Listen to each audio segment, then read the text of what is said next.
Oke, sudah terlihat?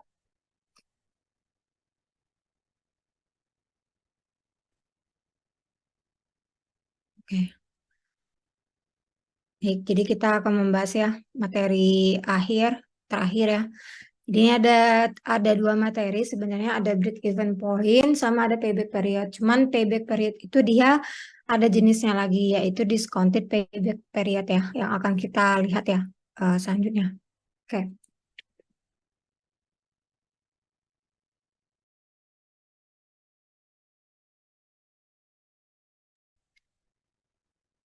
Jadi break even point analysis ini sendiri atau BEP ya biasanya disingkat itu apa sih? Nah, jadi ini adalah analisis titik impas atau break even point yang dilakukan untuk menentukan nilai dari suatu variabel atau parameter proyek dengan menyamakan dua elemen. Jadi contohnya itu apakah ada persamaan antara pendapatan ya revenue dengan biaya atau cost dari volume suatu penjualan. Nah, jadi analisis BIP ini sendiri itu biasanya bisa digunakan untuk ya menghitung satu alternatif ataupun juga dihadapkan oleh dua alternatif ya. Nah, jadi analisis ini tuh biasanya digunakan atau diterapkan untuk make or buy decisions gitu, lebih tepatnya seperti itu. Nah, jadi di analisis break even point ini itu sebenarnya dia tuh akan lebih tergambar nanti ya akan dilihat ya grafiknya.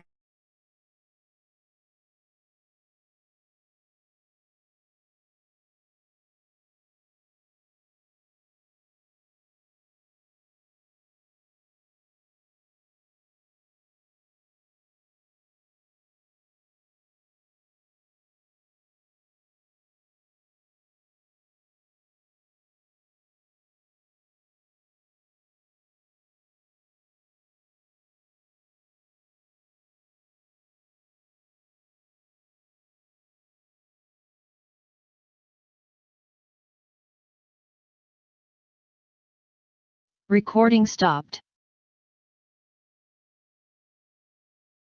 Recording in progress. Fokus ya.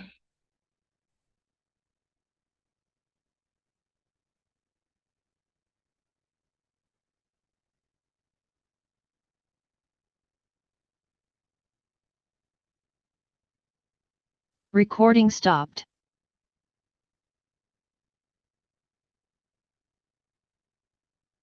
Recording in progress.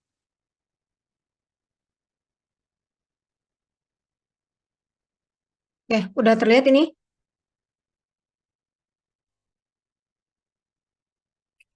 Tadi itu keluar ya. Nah, jadi misalnya ini kan fixed cost, jadi biasanya biaya untuk konstruksinya ya, asuransi, atau ada overhead, atau ada labornya ya, pekerjanya ya, jumlah pekerja, terus ini equipment capital recovery yang yang gini fixed cost itu. Nah, tapi kalau variable cost ini include cost such as direct labor, jadi biaya langsungnya ya. Nah, ada biaya langsung, ada biaya tak langsung, ada biaya material. Jadi yang memang masih bisa berubah-berubah gitu, sedikit banyaknya, kurang lebih seperti itu. Oke, nah jadi ini bisa dilihat ya. Jadi titik impas itu, nah, yang disebut titik impas itu tuh sebenarnya yang ini. Jadi nih yang udah ditandain ya, break even ini nih. Jadi ini itu yang namanya titik impas. Jadi maksudnya gini, bisa dilihat ya, kalau di sini tuh kan kita ada cost nih. Jadi costnya itu biasanya kenapa dia nggak dari bawah? Karena kan cost itu kan pasti kita udah ada nilai investasi ya dari awal. Misalnya sebesar $1.200. Nah, biasanya dia itu di sini untuk, nah ini kan dolarnya kan berarti ini untuk variabel biaya ya. Nah, yang di sini itu untuk tahunnya. Nah, jadi nggak mungkin kan kalau untuk cost itu mulainya dari sini, pasti dia dari sini. Nah, sedangkan revenue atau pendapatan, jadi misalnya ini biasanya untuk eh, misalnya kita katakanlah lagi bahas tentang perusahaan industri ya yang memang dalam bidang retail penjualan gitu. Nah, penjualan itu kan dia kalau tidak terjual ya pasti kan 0,0 ya. Mulainya kan dari titik sini. Artinya dia akan seperti ini. Nah, yang disebut break even itu tuh kenapa di sini yang perlu dianalisis itu karena di sini tuh supaya kita tuh bisa tahu berapa tahun yang dibutuhkan untuk sampai ke titik impas ini agar kita itu dapat mendapatkan profit gitu loh. Jadi kan kalau bisa dilihat di sini ya, nih, ini kan ini adalah garis ini ya, garis TC total cost. Yang ini revenue. Nah, jadi sampai sebelum si titik break even ini, dia ini total cost-nya masih lebih tinggi kan dibandingkan sama si revenue. Artinya ya kita masih rugi dong, masih investasi kita itu masih belum terpulihkan sepenuhnya. Nah, makanya di sini disebut dengan loss. Jadi kerugian di sini. Nah, tapi kalau udah mencapai si titik impas ini, nah, ini kan revenue, garis yang revenue dia sudah jadi lebih tinggi dibandingkan oleh si cost-nya tadi, total cost-nya ini. Nah, dia lebih ini kan, udah lebih tinggi si revenue. Artinya di sini kita bisa mendapatkan keuntungan atau profit karena ya udah investasi kita udah terkembalikan semuanya dan setahun-tahun berikutnya itu kita masih mendapatkan revenue yang lebih tinggi terus dibandingkan dengan total cost-nya. Nah, jadi sebenarnya di BEP ini tuh kita tuh mau tahu gitu loh. Jadi bener nggak sih, misalnya kita punya umur investasi sebesar rencananya 10 tahun. Nah, ini kita hitung nih, bener nggak dia ini udah impas, udah sama dengan nol antara biaya yang kita keluarkan dengan pendapatan yang masuk ke kita itu, dia itu lebih dari umur investasi yang kita rencanakan 10 tahun tadi ya. Apakah dia akan 12 tahun baru dia sampai ke titik impasnya, ataukah dia lebih cepat dibandingkan 10 tahun tadi.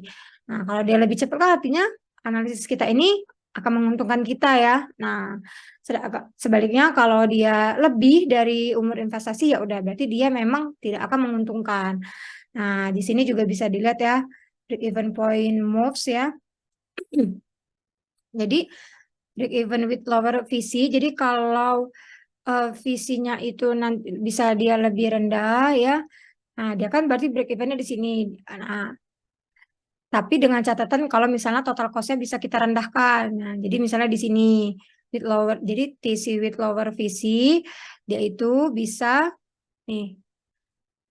Berarti kan mulai di sini ya impasnya ya. Nah, mulai impasnya di sini berarti dia bisa memaksimalkan profit gitu. Nah, jadi emang kuncinya itu ada di variable cost-nya ini, si VC-nya ini. Nah ya, di sini udah dijelasin.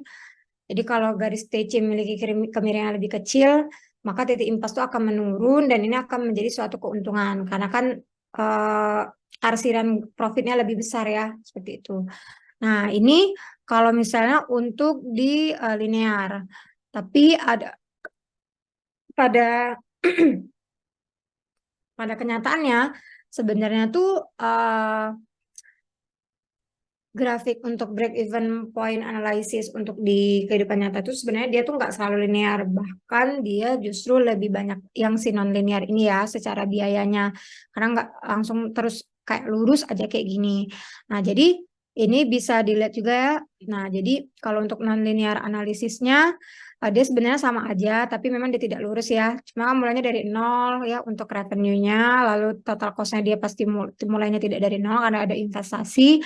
Lalu, nah dia itu memungkinkan adanya lebih dari satu titik break even gitu kan. Nah, jadi dia ada di sini kan, ada di sini ya. Nah, bersinggungannya tuh sama ada di sini. Nah, terus kalau udah kayak gini, profit maximize-nya berarti ada di sini. Nah, dia keuntungannya itu ada sepanjang ini, tapi kalau untuk keuntungan yang paling untung itu dia yang arsirannya yang paling besar gitu. Jadi untuk CQP ini dia lebih akan menghasilkan QP ini kan berarti dia pada tahun X ya. Nah, jadi pada tahun X ini dia akan menghasilkan profit yang paling tinggi gitu dibandingkan dengan tahun si Y ataupun tahun si Z. Nah, kayak gitu ya ilustrasinya. Oke, jadi ini kita masuk ya ke contoh soal. Jadi ada suatu perusahaan industri. Jadi dia itu nih dia mau mengurangi suara lah dari hasil produksi dia itu untuk memenuhi aturan ini ya untuk ketenangan lingkungan sekitar ya khususnya ke manusia. Nah, jadi normal production levelnya itu ada 60 diverter system per month. Nah, tapi ini karena adanya improve yang signifikan ya, improve ekonomi yang signifikan di Asia. Jadi ini produksinya ini naik jadi 72 diverter system saya per month. Nah, jadi ini udah dikasih tahu fixed cost-nya ada 2,4 juta ya per bulan, 2,4 juta dolar per bulan. Ada variable cost-nya, lalu ada si revenue per unitnya atau R ya.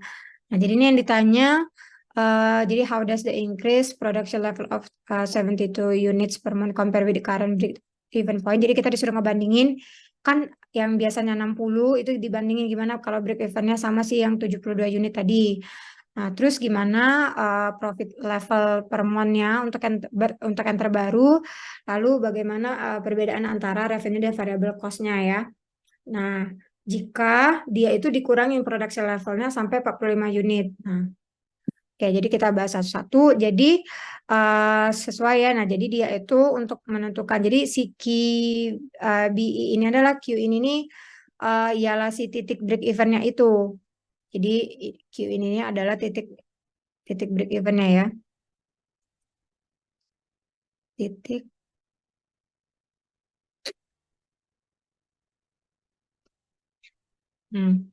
titik break evennya. Jadi fixed cost-nya rumusnya ini ya per R min V. Nah, jadi dia langsung aja nih dalam 1.000 dolar ya disingkat. Jadi dia langsung aja Indonesia 2.400 per 75,35. Jadi ada 60 unit per month. Nah, jadi ternyata titik break evennya itu ada di produksinya di 60 unit per bulan. Oke. Nah, di sini ya bisa dilihat.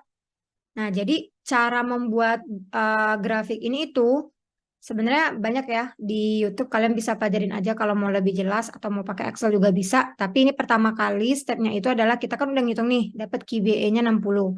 Nah, ingat ya ini untuk unitsnya ya, units per month boleh atau nanti tergantung soalnya yang diketahui apa. Sama ini untuk ke variabel biayanya. Jadi dia udah di sini 60. Nah, terus 4.500 ini dia itu dapat dari si QBE-nya ya. Nah, dikali sama ininya tadi apa namanya? Hasil pokoknya yang revenue gitu loh. Per item dia tuh berapa penjualannya kan, harga yang dia jual berapa gitu per revenue. Jadi ini tadi tuh apa 30 revenue per unit 75.000 ya. Nah, jadi dia dikali sama si revenue-nya. Jadi 60 dikali 75 itu 4.500 ya. Benar. Nah, jadi udah dari sini udah dapat garis putus-putusnya ini. Nah, revenue tadi itu seperti yang kayak saya katakan, dia itu karena dia pasti mulai dari 0,0, jadi langsung aja ditarik garis lurus ya. Nah, dari sini langsung aja kenain di break even point-nya. Nah, terus untuk total cost lainnya kan kita mulai dari 2.400 ya. Karena kan dia mulai investasi awalnya tadi di 2.400, lalu ditarik juga melewati si break even point ini tadi. Karena kan break even point ini yang udah pasti hitungannya tadi. Nah, jadi udah nih yang diarsir warna biru ini, inilah adalah profitnya. Jadi ilustrasi untuk si grafiknya itu seperti ini ya. Nah, lalu untuk perhitungannya sendiri, nih to estimate profit, jadi tadi kan ini kita mau ngubah ya, kalau dia jadi 72 units per month untuk estimasi productionnya itu gimana. Jadi profitnya itu ini dimasukin ya. Nah, jadi 480 dolar. Nah, jadi ini ada 480.000 dolar per bulan ya. Nah, kalau dia udah pakai key sama dengan 72. Nah, terus ini untuk menentukan ya. Nah, kalau dia key-nya itu 45, nah, FC-nya tetap sama ya, fixed cost-nya 2,4. Nah, dia bakal dapat berapa revenue-nya ya, pendapatannya gitu. Kalau misalnya dia per bulannya produksinya itu sebanyak 45 unit. Nah, ternyata ini dia dapat 53,33 dolar per unit. Nah, jadi ini the spread between R and V must be 53,33. Nah, kalau dia variable cost stays at 35.000 ya, yang awal tadi kan 35.000. Nah, dia kalau dia V-nya tetap ini, untuk si 45 ini revenue-nya dia justru harus lebih tinggi gitu loh. Harus naik. Jadi dari 75.000 ke 88.300. Kenapa 88.000? Karena yang harga awal tadi itu ditambahin sama hitungan per unitnya. Nah, jadi kalau memang mau ini nih maksud soalnya itu adalah kalau memang mau level apa namanya break evennya level produksinya ini adalah 45 item per bulannya itu tadi, maka dia itu mau nggak mau revenue-nya itu harus dinaikin agar mencapai titik break even yang sama gitu loh. Nah, berarti kan kalau dia dinaikin kan artinya harganya yang akan dijual lebih tinggi ya. Nah, kurang lebih seperti itu. Jadi ini untuk bisa di-adjust lah kalian mau naik turunin produksi ataupun ya lebih ke produksi ya sebenarnya kalau untuk soal ini. Tuh. Oke. Nah, jadi ini ada contoh soal lagi ya. Nah, di sini break even point ini juga kayak tadi ya bisa emang dipakai untuk mengevaluasi antara dua alternatif. Nah, jadi di sini persoalan itu bingung nih. Jadi perusahaan ini dia bingung mau beli antara automatic feed machine atau manual feed machine. Nah, di mana semuanya ada kelebihan kekurangan ya. Yang ini yang udah saya bold. Jadi kalau auto feed machine ini dia ada initial cost sekian, ada salvage value-nya, predicted life-nya 10 years, terus untuk pengoperasiannya itu satu orang, di mana ada biaya labornya ya per jamnya sekian. Lalu ini expected output-nya itu dia kalau pakai si automatic feed machine ini dia bisa menghasilkan 8 ton per jam. Nah, terus ini ada biaya maintenance dan operating cost secara annual ya per tahun secara annual jadi sebanyak 3.500. Nah, sedangkan manual juga kayak gini, dia ada kelebihan dan kekurangannya sendiri. Ini yang ditanya how many tons per year must be finished to justify the higher purchase cost of the auto feed machine. Jadi ini berapa banyak ton yang harus dihasilkan per tahunnya ya supaya bisa mencapai si titik break even tadi itu yang dapat menghasilkan yang yang paling tinggi gitu. Nah, jadi ini yang pertama. Jadi kita nih let X represent the number of tons per year. Jadi kita misalkan dengan X. Nah, for the yang pertama ya ini auto feed machine dulu. Jadi annual variable cost-nya itu kita kaliin aja dia akan 12 per jam ya, $12 per jam untuk labornya untuk si operatornya ini dikali satu orang kan jadi nggak usah ditulis. Terus 1 jam ya 1 jam itu dia bisa menghasilkan 8 ton. Lalu berapa ton yang bisa dihasilkan per tahun itu belum tahu ya, makanya dia X tons. Nah, ini dapat persamaannya jadi satu variabelnya jadi dapat 1,5 X. Nah, ini yang si variable cost-nya itu tadi itu kita pakein annual word ya untuk perhitungannya. Jadi setelah dia di AW auto ini annual word pada automation fit tadi ya. Nah, udah dianualkan sekian ya, ini N-nya 10 kan, terus diskon rate-nya 10%. Nah, ditambah 4.000 salvage value-nya tadi kan nilai future dianualkan, lalu min 3.500 memang sudah nilai anual kan si maintenance dan operating cost tadi, terus dia dikurang lagi sama si 1,5x yang ini tadi. Jadi didapat ini ya, sementara persamaannya. Nah, lalu untuk yang si manual, jadi dia $8 per jam, tapi untuk 3 orang. Makanya dia dikali 3 operator, lalu 1 jam bisa menghasilkan 6 ton, lalu ini X tons per year. Nah, didapatin ini ya, untuk persamaannya, min 3.610 min 4X. Nah, lalu kita bandingkan aja AW auto sama dengan AW manual. Nah, didapetin X sama dengan 1.353 tons per year. Nah, kalau udah kayak gini kan sebenarnya ya udah tinggal masukin aja kan nilai nilai X ini ke masing-masing persamaan tadi kan. Kalau si AW nah, kalau si AW auto tadi kan dia 1,5X kan. Nah, kalau si kalau si manual dia 4X. Nah, jadi sebenarnya pasti karena dari angka itu aja udah beda ya. Nah, jadi yang alternatif yang dapat dipilih itu untuk membeli si auto feed machine tadi. Karena kan dia angka koefisiennya itu lebih kecil 1,5x kan. Kalau misalnya si manual dia 4x, jadi 4 kali lebih banyak. Kalau yang tadi 1,5 kali lebih banyak. Seperti itu. Nah, sekarang kita masuk ke payback period and discounted payback period. Jadi sebenarnya payback period ini tuh gitu kan, kita kalau analisis sebelum-sebelumnya itu untuk ya udah mengetahui kan dia bisa NPV gimana kalau semuanya dipresentkan, apakah dia lebih besar dari nol kayak gitu ya. Begitu juga dengan kalau IRR itu kita mau mencari si I-nya tadi kan, discount rate atau si suku bunganya tadi berapa yang paling maksimum saat dia apa tidak eh, saat hasil NPV-nya itu dia sama dengan nol ya. Nah, begitu juga dengan BCR. Kalau BCR kemarin agak beda ya, dia ada memperhatikan sisi-sisi benefitnya itu ya, benefit dan disbenefit. Nah, tapi kalau period ini dia ternyata mirip-mirip memang kayak si break even tadi, dia pengen tahu di tahun keberapa ada si titik impas itu tadi. Nah, kurang lebih seperti itu ya. Jadi pengen tahu benar nggak sih investasi kita nih layak gitu, dinilai layaknya dari mana, dari ya apakah akan balik modal dari apakah kita akan balik modal lebih cepat dari waktu investasi yang telah kita rencanakan. Karena kan harapannya seperti itu ya. Kalau semakin cepat balik modal, maka keuntungannya itu akan semakin tinggi lagi untuk di umur life cycle cost sampai akhir-akhirnya kayak gitu. Nah, jadi ini uh, ada hubungannya ya antara payback period dengan si BEP tadi, break even point.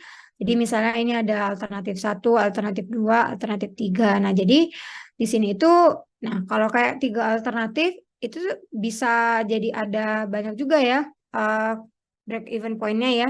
Jadi dia bisa ada di sini, lalu bisa ada juga di sini ya, di antara alternatif satu sama si apa nih alternatif tiga ya, alternatif tiga ada juga break even point antara alternatif dua dan juga alternatif tiga. Nah, di sini kan yang kita pengen tahu ya di tahun keberapa sih ini, nah, kayak gitu kalau misalnya payback period.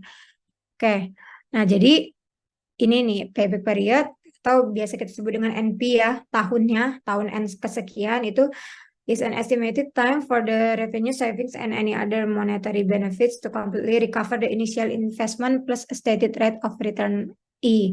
Nah, jadi pokoknya berapa lama waktu yang dibutuhkan untuk kita bisa mendapatkan semua investasi tadi itu kembali kan. Nah, perbedaan si payback period dan juga si discounted payback. Nah, jadi kalau misalnya si payback period ini dia tuh nggak memperhatikan nilai I-nya. Nah, jadi dia tuh nih, ini kan there are two types of payback analysis ya. Nah, jadi dia no return, I-nya dianggap 0%.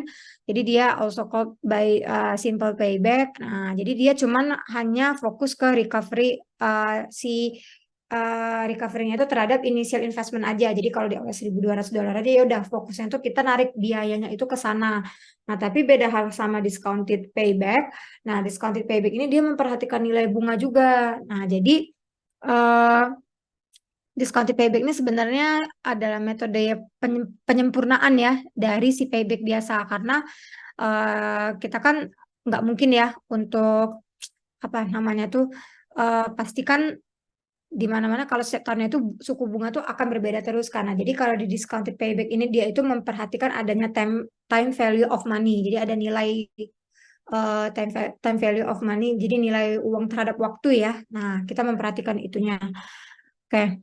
Nah, jadi ini bisa dikatakan ya, jadi nanti gimana cara narik kelayakannya itu, eh, nanti kalau misalnya dia itu NP-nya itu lebih, yang kayak saya katakan tadi ya, sebenarnya balik-balik ke situ aja sih, kalau dia lebih kecil dari umur investasi artinya dia layak, dan begitu juga dengan sebaliknya. Nah, tapi ini, nah dia itu biasa menggunakan ini ya untuk rumusannya kalau dari buku yang engineering, economic engineering yang di-share di e-learning, itu dia tuh memakai si NCF atau annual net cash flow ya. Jadi NCF ini net cash flow. Jadi di mana nih rumusnya adalah cash inflow dikurang cash outflow. Kayak gitu. Nah, jadi ini ada rumus-rumusannya ya. Ini yang kata saya tadi yang I sama dengan 0% ini artinya dia payback biasa ya. Payback period biasa. Nah, bisa beda-beda juga rumusnya tergantung sama soal yang diketahui. Jadi kalau dia udah dalam bentuk annual uniform, ya udah langsung aja P ini investasi awalnya dibagi sama si net cash flow-nya. Jadi cash inflow, cash in ya, cash in kayak si annual benefit itu dikurang sama si annual cost-nya. Nah, itu net cash flow-nya. Nah, tapi kalau misalnya dia yang bukan belum jadi annual uniform, dia itu sebenarnya sama aja sih. Nanti hasil NCF ini kan ialah dari si annual benefit dikurang annual cost itu juga tadi ya. Ditambah jadinya kalau yang ini. Nah, oh ya, sorry, dikurang ya. Nah, tapi nanti dia dihubungkan dengan harus sama dengan nol. Jadi kalau nanti persamaannya itu untuk kalau udah sama dengan nol, nol sama dengan nol, nanti ini keluar N-nya itu berapa kayak gitu. Nah, begitu juga kalau pakai discounted payback period, dia memperhatikan nilai bunga. Jadi ya udah kayak biasa aja. Dia NCF-nya itu dikalikan dengan tabel faktor bunga ya. Entah itu paper F atau paper A atau bisa juga sebagai biasanya kayak ini ya paper F dan juga paper A. Nah, jadi ini after N years, the cash flow will recover the investment in year 0. Oke. Nah, if the alternative is used more than N years, nah ini a larger return result. Jadi, kalau dia lebih dari N years, dari tahun, kalau misalnya alternatif kita itu tadi itu ternyata, ya tadi ya, masa investasinya 10 tahun, ternyata N years-nya itu berarti lebih kecil, nah dia akan menghasilkan tingkat pengembalian yang lebih besar. Nah, sebaliknya kalau lebih kurang maka not enough time to recover the investment. Jadi ya udah keburu habis dulu masa umur investasinya kan, belum balik modal tapi umur investasinya udah habis. Nah, itu kan berarti nggak bisa ya. Nah, jadi jadi sebenarnya nih yang perlu diperhatikan adalah payback analysis ini tuh dia tuh hanya fokus ke cash flow yang nanti kan kita hitungnya misalnya cash flow itu kan selama periode 10 tahun ya. Nah, misalkan ini kan selama 10 tahun. Nih, katakanlah ini selama 10 tahun. Nah, nanti kita tuh sistemnya itu untuk menghitung si payback ini itu kita tuh kayak ngitung satu-satu nanti dari sini ke sini ke sini sini nanti gimana lagi hubungannya ke sini gimana lagi hubungannya ke sini gitu. Nah, kadang-kadang tuh di tahun kalau emang proyeknya layak kadang-kadang di tahun ke-7 atau di tahun ke-8.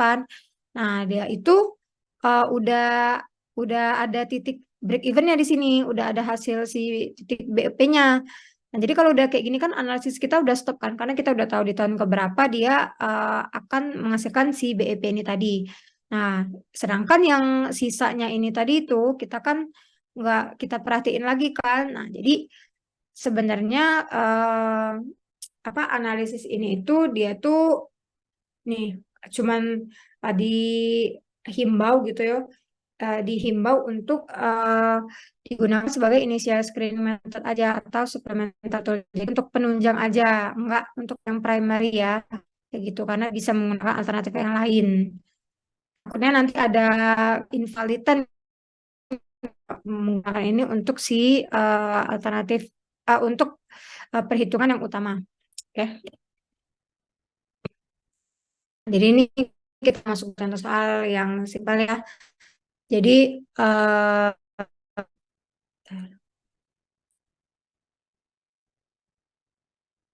ini suatu investasi Rp100 juta akan diikuti oleh biaya operasionalnya ya, kosnya Rp10 juta. Benefitnya ya bisa juga disebut 30 juta.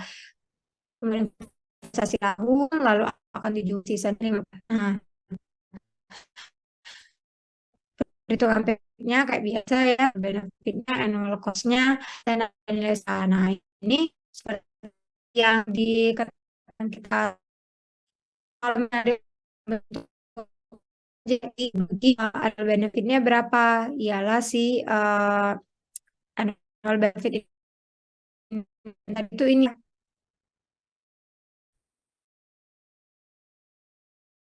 misalnya NCF, nah NCF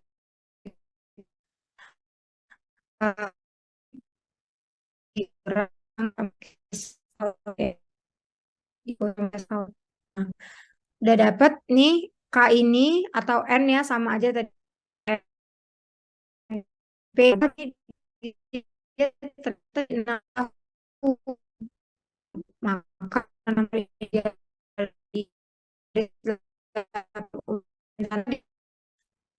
diangkat lah.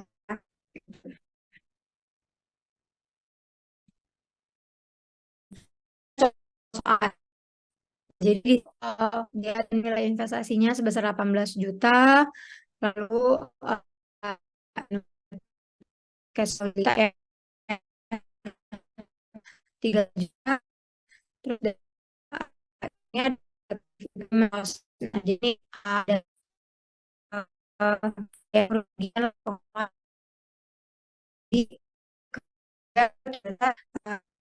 bentar ya.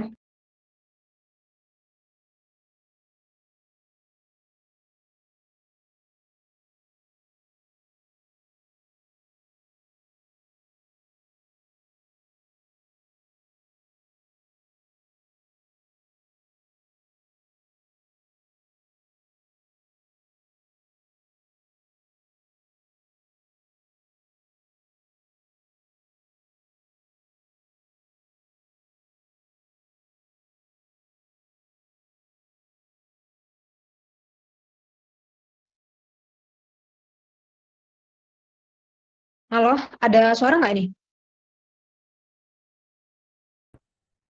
Oke.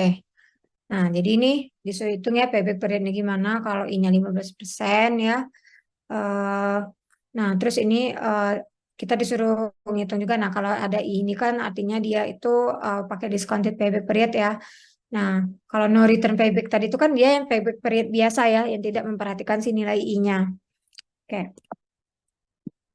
Nah, jadi kalau solusi manualnya dari buku ini tuh ya kita udah bisa pakai rumus yang tadi ya, yang nol sama dengan tadi karena dia bukan dalam bentuk anual. Jadi ada nilai yang si investasi itu tadi kita susun NCF-nya tadi ya. Dan nilai investasi ditambah NCF ini ditambah ada si CV-nya ini. CV itu ialah si uh, ini ya nih call it CV for cancellation value. Jadi ada cancellation value. Jadi kita tambahin di sini. Nah, jadi kan ini udah masuk ya rumusnya. Nih dia bilang nih untuk I 15% payback periodnya itu NP-nya 15,3 tahun. Found by trial ini harusnya ya. Trial and error. Nah, jadi sebenarnya agak susah ya untuk mengetahui berapa sih NP-nya ini kalau kita tuh ini kan dia nggak ngasih tahu kan gimana cara trial and errornya. Nah, sebenarnya kadang-kadang tuh orang tuh untuk menghitung si discounted ataupun payback period biasa itu tuh kadang ditarik satu-satu, dipresentkan dengan yang pakai rumus dasar ya, yang misalnya rumusnya apa ya, yang ada per, sa- per apa 1 + I pangkat N. Nah, nanti itu bisa tuh kalau misalnya nanti bisa dapat nilai N-nya berapa. Nah, cuman kalau udah ribet ya kayak gini kan, apalagi dia dalam bentuk anual, kan agak susah ya kalau misalnya mau ditarik satu-satu. Nah, jadi kalau untuk yang kasusnya si soal yang ini ya, dia itu sebenarnya eh, s- untuk soal ekonomi teknik sih lebih tepatnya itu dia udah bisa tinggal pakai rumus yang ada di Excel aja kayak gitu. Nah, jadi nih ya, kalau yang untuk yang ini tuh kita tuh udah bisa nih. Nanti kalian coba aja masukin fungsi ini ya di Excel ya. Nah, nanti dia keluar langsung hasilnya 15,3 tahun. Untuk si di payback period ini dia break evennya itu di 15,3 tahun. Nah, kayak gitu. Terus ini yang nomor B, kalau kita mau yang payback period biasa, tidak tidak mengestimasikan si apa namanya nilai I. Nah, ini kan mudah aja ya. Kalau udah kayak gini kan kita ya berapa yang hasilnya dari ini. Ini kan berarti kan apa namanya? Langsung aja ya. Ini kan dari 0 sama dengan min 18 ditambah, nah ini dia harus dikali berapa gitu yang dapat menghasilkan 0. Biar 0 sama dengan 0 gitu. Nah, ya udah kan tinggal dicari X-nya dapat ini dia sama dengan 5. Nah, dapat nih NP-nya sama dengan 5. Jadi dari rumus ini dia langsung turun aja ke sini. Nah, jadi di sini didapetin ya. Nah, there is a very significant difference. Nah, ini yang kata saya tadi bahwa discounted payback period itu adalah analisis penyempurnaan dari si payback period karena hasilnya sangat jauh beda ya. Kalau misalnya tadi kan berapa umurnya? 10 tahun ya, rencana umur investasinya. Kalau dia pakai kita memperhatikan nilai suku bunganya, memperhatikan time value of money-nya, dia ternyata baru balik modal, baru baru mencapai titik break even tadi itu dia di tahun ke-15. Jauh dong, lebih lebih jauh dari si tahun ke-10 kan. Artinya kan ini tidak dapat diterima. Tapi kalau kita tidak memperhatikan si suku bunganya atau kita tidak memperhatikan time value of money-nya, dia bisa kita bisa ada di titik impasnya itu di tahun kelima, yang mana lebih berarti ini artinya bisa diterima kan dibanding bisa diterima dalam perencanaan ini. Nah, jadi memang yang lebih sempurna itu adalah si discounted payback period-nya itu tadi ya. Nah, ini adalah gambarannya. Oke. Nah, ini contoh soal lagi ya. Nah, ini untuk soal discounted-nya. Jadi ya seperti biasa ya, ada investasi atau P. Tadi kan kalau dari buku yang satunya itu P. Ini ada nilai annual benefit-nya, pendapatan lamsam, nilai sisa. Nah, terus ada ya biasa ya, cost-nya, annual cost-nya berapa per tahun. Ada gradient juga, terus ada nilai I-nya juga nih. Jadi kita memperhatikan si nilai I-nya. Nah, jadi ini sama aja ya kayak eh, ini sama aja kayak si 0 sama dengan NCF tadi itu sama aja. Min P plus NCF ini sama aja. Nah, tapi ini dari yang buku lain ya.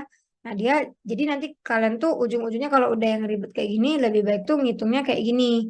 Nah, jadi dia itu apa namanya? Disusun satu-satu kayak gitu loh per T-nya nih ya, per tahun. Nah, jadi misalnya dilihat di tahun ke-1 ini kan dia ada nilai investasi pasti ya kan ditarik ke sini semua minus I, terus ditambah dia ada nilai si AB-nya, lalu dia ada nilai si AC, terus AB ini juga si AC ini juga dia ada uh, nilai gradiennya ya untuk tahun ke-1 kan karena dia ini udah mulai gradien tahun ke-1 yang ininya 0 kan karena kan kayak gitu yang perhitungan gradiennya. Nah, lanjut terus nih tahun ke-1 ternyata dia setelah dimasukin rumusnya untuk menghitung ininya ya FBP atau NCF-nya dia masih minus minus 881. Nah, di tahun kedua dia masukin lagi ya udah naik aja kan N-nya jadi 2, yang ACN-nya jadi 2, gradien yang N-nya juga jadi 2. Ternyata setelah dijumlahkan ya dikurang ini kan setelah dijumlahkan dia masih uh, minus ya, masih lebih kecil dari 0. Nah, masih tidak sama dengan 0. Nah, terus yang ini udah sama aja masuk ke gradien lagi. Nah, ini masih minus juga kan. Nah, udah tahun keempat, tahun keempat, tahun keempat. Lalu yang di tahun kelima ini dia udah positif nih, udah positif.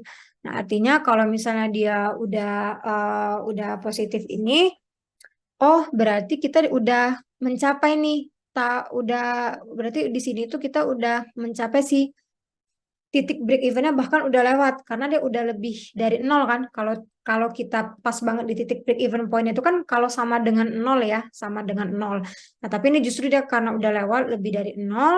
Nah ini artinya dia berarti di sini sudah bisa dilihat gitu loh berapa sih di tahun keberapa kita tuh bisa uh, mencapai balik modal kayak gitu ya bahasa singkatnya. Nah, ya udah kalau misalnya memang kita mau tahu layak atau enggak layak aja, udah jadi discounted payback period ini kan 5 tahun ya. Nih, sama di tahun kelima ini. Nah, jadi karena K-nya itu tadi ya kurang dari N sama aja sama kayak NP. Jadi kan N-nya tadi itu berapa? 10 tahun ya. Nah, sedangkan NP-nya tadi ini kita dapat 5, K-nya tadi tuh kurang dari NO. Nah, Ini dia terbalik ya. K sama saja dengan si NP. Jadi NP di sini adalah K sama saja dengan NP. Jadi dia rencana ini layak dilaksanakan. Nah, dan ini N adalah umur investasi yang direncanakan ya, gitu. Nah, ini kalau kita mau cuman sekedar untuk tahu aja, ya udah gitu kan. Nih, tahu gitu loh, oh layak atau nggak layak. Tapi kalau misalnya memang mau mencari pasti nilai K-nya itu berapa, nilai K, nilai K atau NP itu berapa, kita mau tahu banget nih, dia tuh di tahun keberapa sih, benar-benar bisa eh, balik modal gitu kan pastinya. Nah, itu tuh bisa kalian lihat aja kayak gini. Misal ini ya,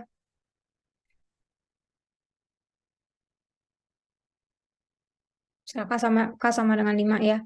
Nah, jadi kan kita perhatiin sih nilai yang paling terakhir negatifnya berapa. Bentar, sebentar ya.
Kita lanjut ya. Nah, jadi nanti tuh cara ngitungnya itu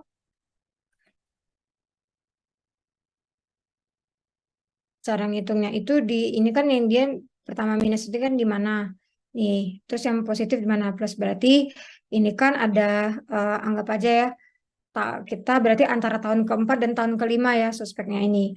Nah, jadi dia kalau di tahun keempat, nah itu kita hitung dulu nih. eh Jangan lihat dari sininya ya, karena dia akan beda gitu loh. Udah ada akibat dari si perhitungan si investasinya ini. Tapi kita hitung cash flow di tahunnya itu banget, di tahun yang yang tertera itu. Nah, jadi misalnya ini kita lihat ya. Nah, dia kan ada si AB ini ya, ada AB, ada AC kita biasanya ya.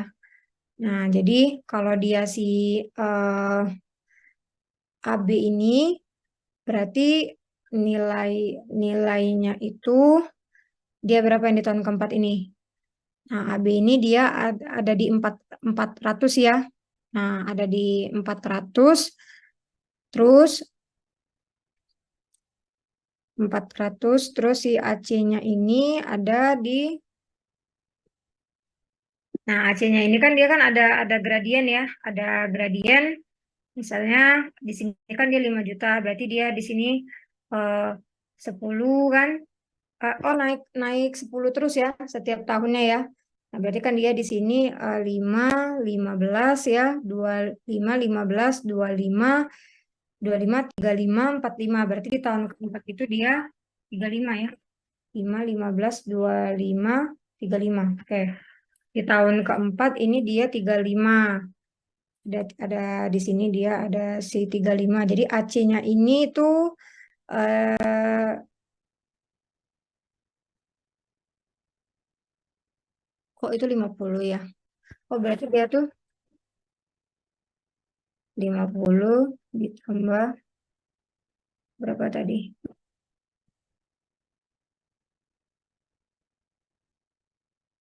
Oh, ini salah ya. Berarti harusnya ini 50 juta ya. 50 ya. Anggaplah ini kan berarti ada 10, 20, 30 ya. Ada pertambahan 30 juta. Nah, ya udah tambah 30 ya di sini ya. Nah, nanti hasilnya ini itu kita kurangin ya. Kita kurangin. Kurangin kenapa? Karena kan kita mau menghitung si cash flow yang ada di tahun ini berapa gitu loh. Ini kan benefit dikurang cost kan harus kan hasilnya. Jadi ini dapatnya 400 dikurang 80 ya. Jadinya dapatnya 320 ya. 400 dikurang 80, 320. Nah, nanti tahun kelima itu tulis juga tuh AB-nya berapa. AB-nya sama aja kan 400 terus kan. 400 terus AC-nya dia 50 juga, tapi dia ditambah lagi kan 40. Nah, berarti ini hasilnya itu sama dengan 400 dikurang 90 ya. 400 dikurang berarti ada 310. Ada 310.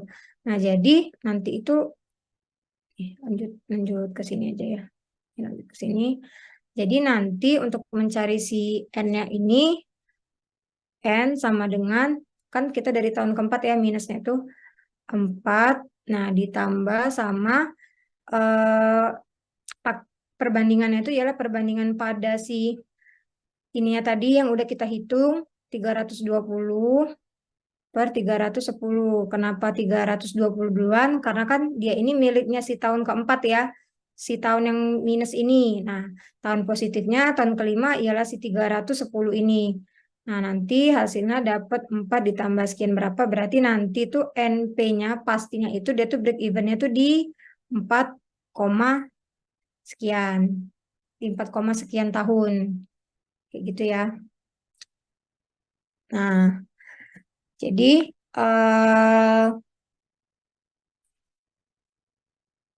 oke.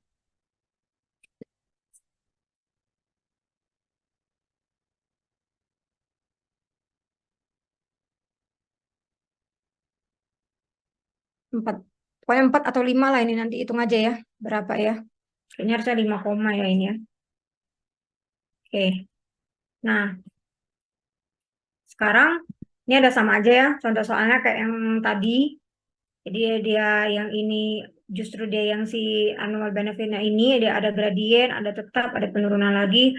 Terus annual cost-nya sekian ya. Dia tetap aja nggak ada gradien. Nah, nanti hasilnya akan seperti ini. Nah, sama aja tadi dia baru di tahun ke-9 positif. Jadi setelah dicari ya, nah kalau mau cari NP pastinya berapa di tahun ke berapa dia ada break even point-nya, dicari pakai cara tadi, lalu kesimpulannya itu tadi ya karena dia ini K-nya itu kurang dari N, ya N kita tadi itu umur rencananya 12 tahun, artinya dia layak. Oke, materinya selesai ya. Ada pertanyaan dulu untuk materi ini? Ya,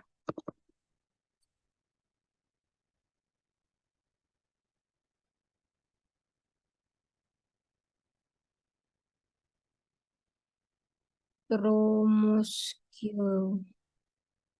Oh, yang ini ya? Hmm. Ini ada di buku rumusnya. Jadi memang kalau untuk menghitung si titik break even ini ya, untuk soal yang seperti ini, dia memang ada rumusnya. Jadi si untuk jadi kan Q ini kan adalah titik ya, titik break evennya itu. Titik break even pada unit berapa gitu. Q itu kan quantity. Nah, jadi kalau untuk menghitung itu dia rumusannya ialah si ini fixed cost. Ini nggak saya cantumkan ya, tapi ada di buku kalau misalnya memang mau dipelajari ya eh, rumusnya. Tapi dia memang langsung muncul rumus seperti ini memang. Jadi ini fixed cost ya dibagi sama ini revenue dikurang variabel. Oke, nanti kalau misalnya mau dipelajarin jelas ada ya di buku itu di chapter berapa ya? Chapter 11 atau 12 kalau nggak salah di buku yang di-share oleh Bu Betty itu. Gimana? Ada lagi? Yang ini?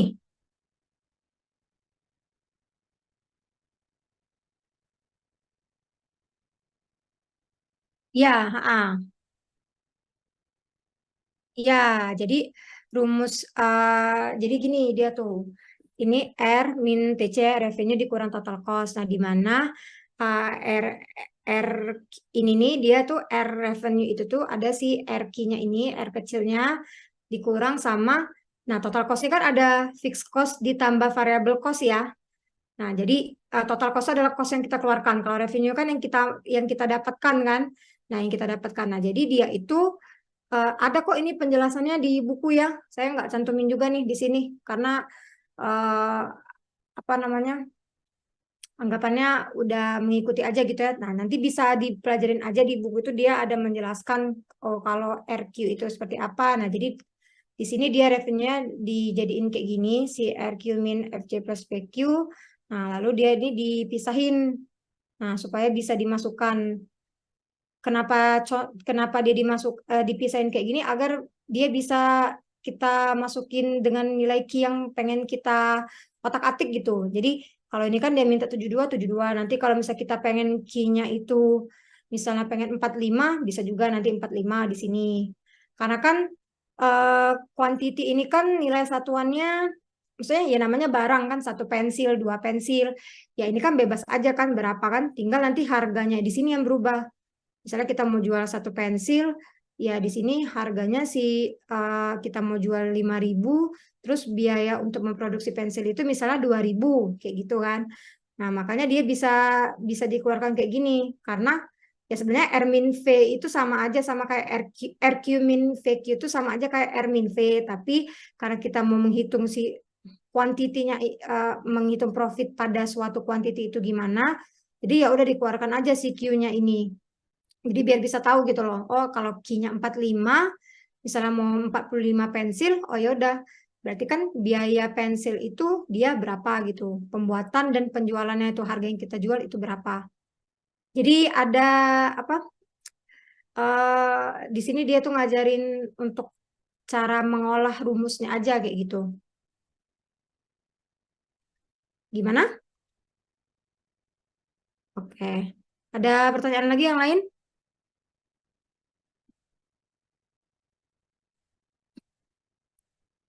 Oke, kalau nggak ada ya kita cukupkan ya karena kan kalian mau UTS ya. Oke. Recording stopped.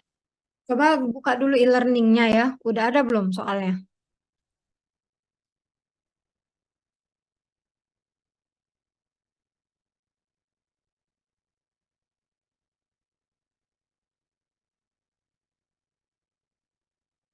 Sudah ada, Bu. Udah ada dua belum dari Bu Betty sama saya?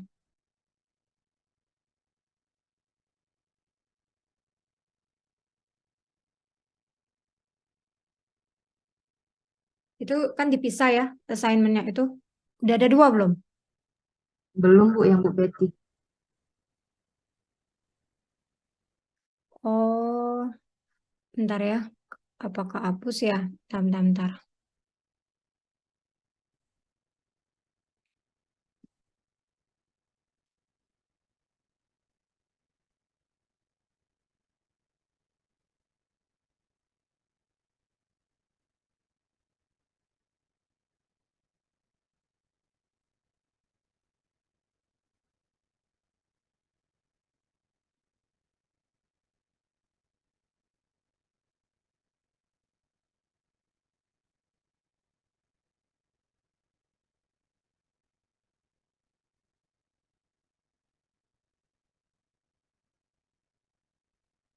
Oh gitu.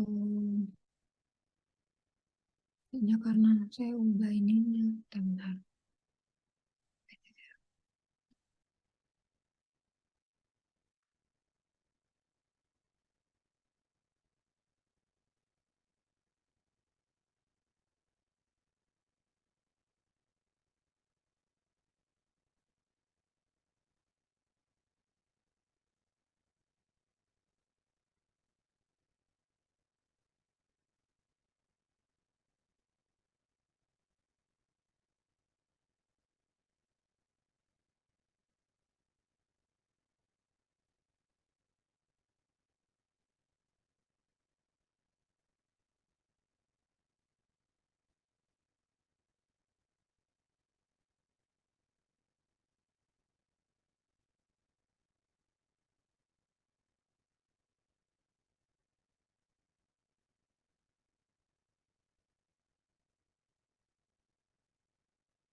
Nah, coba. Udah ada belum? Di refresh.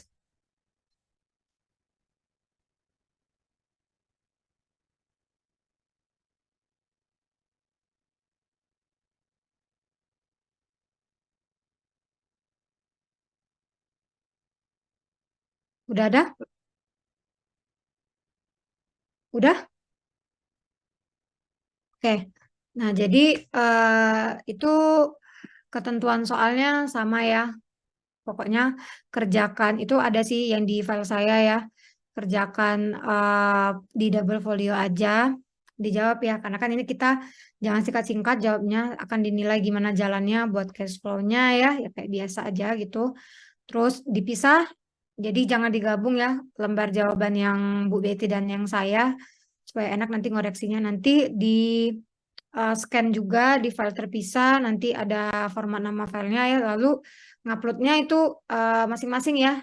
Yang Bu Betty diupload di assignment Bu Betty, kalau yang saya diupload di yang saya.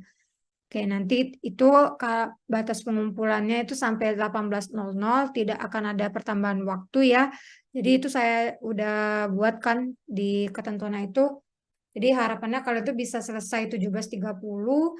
Nah, setelah itu mulai scan, mulai ngedit-ngedit file ya, dikumpulkan dalam file PDF, lalu diupload kan. Itu di spare waktu aja, jangan sampai mepet-mepet ya. Karena nanti tidak akan ada pertambahan waktu. Oke, ada pertanyaan? Bu, untuk Ya, kekalkulasinya boleh tidak di kertas AVS, Bu? di kertas HVS. Kenapa kamu nggak punya double folio ya? Iya, Bu. Sebaiknya mending di double folio ya, karena takutnya nanti jelek banget tulisan. Maksudnya bukan jelek sih, nanti takutnya miring-miring tulisan kalian. Coba diusahakan dulu di double folio ya. Baik. Ya, heeh. Oke. Udah, kalau kayak gitu ya, terima kasih. Selamat ujian ya. Semoga sukses dan bisa terjawab semua ya. Amin. Udah. Selamat siang ya semuanya. Wassalamualaikum warahmatullahi wabarakatuh.